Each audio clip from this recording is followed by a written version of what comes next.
අයිබෝන් යාළුවනේ, අද අපි බලමු වාහනයක ජුවන පද්ධතිය ඇතුලේ මොකද වෙන්නේ කියලා. පළවෙනි එක, ඉග්නිෂන් ස්විච් එක ඔන් කරාම බැටරියෙන් වෝල්ට් 12ක බලය බලාස්ට් රෙසිස්ටර් එක හරහා ජුවන දඟලට එනවා. චුම්බක ක්ෂේත්‍රය හැදෙනවා තප්පර 10ත් 25ත් අතර. දෙවෙනි එක, මේ වෝල්ට් 12 කරන්ට් එක දඟරේ ප්‍රයිමරි වයින්ඩින් එකට ගියාම යකඩ කෝර් එකක් වටේ බලවත් චුම්බක ක්ෂේත්‍රයක් හැදෙනවා. මේ වෙලාවට විද්‍යුත් ශක්තිය චුම්බක ශක්තිය විදිහට දඟරේ ඇතුලේ ගබඩා වෙනවා. කොන්ටැක්ට් බ්‍රේකර් පොයින්ට් මේ වෙලාවට ක්ලෝස් වෙනවා. කඩා වැටීම හයි වෝල්ටේජ් තප්පර 25ත් 45ත් අතර.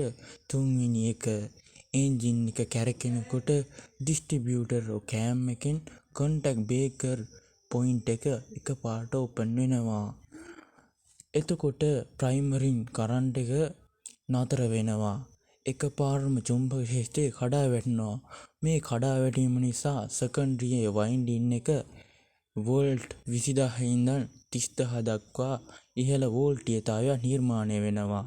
කන්ඩෙන්සර් එක කොන්ටැක්ට් පොයින්ට් එක පිච්චෙනවා. ඒක නවත්තන්න හතරවෙනි එක, මේ ඉහළ වෝල්ටීයතාවය ඩිස්ට්‍රිබියුටර් කැප් එකේ මැද ඇවිත් රෝටර් එක මගින් පිළිවෙලට ස්පාර්ක් ප්ලග් වලට යවනවා.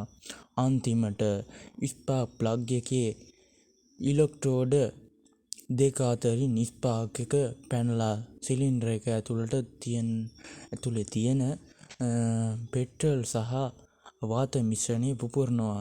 ඒක තමයි එන්ජින් එකේ පණ ගැන්වීම කියන්නේ.